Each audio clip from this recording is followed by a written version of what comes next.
When they come in, immediately they come in, we sit them down at the table and say, would you like tea or coffee? On that table would be a plate of biscuits. And that tells us a good story, the plate of biscuits, because often people say, I haven't eaten for 2-3 days, even a week. What we will always do then is say, how can we help you? We didn't really know that it was going to be a food bank at the time. We went and spoke to our minister in church. We've now started running the food bank. We've now been going, 4 years come this September. Food banks have been going about 12 years now, and we belong on our franchise to Trussell Trust. It's grown ever since, that effectively it doubles in the number of people we serve. I think in the first year we served about 700 people. And this year, up until the end of March, we'd fed 2,500 people.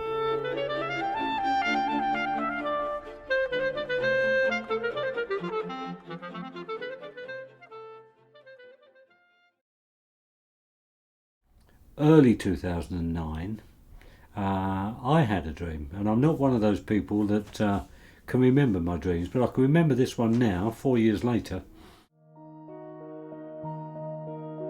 A young man, probably about 30ish, was holding a notice in front of him, and it said, wife and 3 children to feed. And I thought, oh, if ever you see someone begging, do not give them money. Go and buy them a bun and a bottle of water. If they refuse that, they're not hungry. So what I did was to go in there and effectively run through a menu. So I started off by buying them the cheapest box of Asda's own cornflakes I could buy. Obviously milk and sugar to go with it. Then I came on to lunchtime in my mind, and I thought, right, I've got to buy bread and margarine to go on it. But I also bought 2 tins of corned beef. I thought, well, they've got breakfast now, they've got lunch with corned beef sandwiches, and they've got bread and jam for tea. And that's where that finished.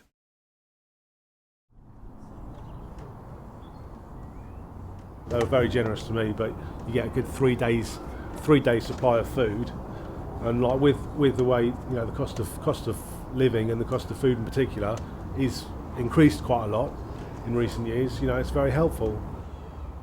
If food came in that was out of date, you know, they'd give it to me because they knew I was like unemployed and stuff. So, you know, it was good. All food is donated. Majority of it is donated from the churches in the area. There are 12 local churches that donate food. Then we get all the Harvest Festival stuff from schools and from churches.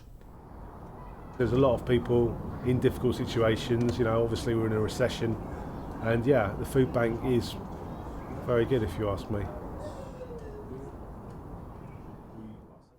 back in October 2008, my wife had a couple of dreams and wasn't sure quite what they were. She saw a beggar and she wondered what it was, and then in her dream the words came, there were going to be many. In other words, it was a word, as Christians we would say that was a word from the Lord saying there's going to be many. And that's where that finished.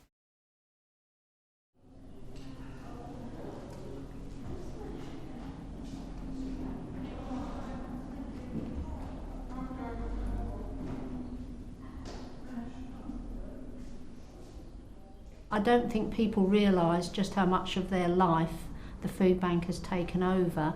It's actually, to my mind, become a ministry rather than a job, and really their life is food bank.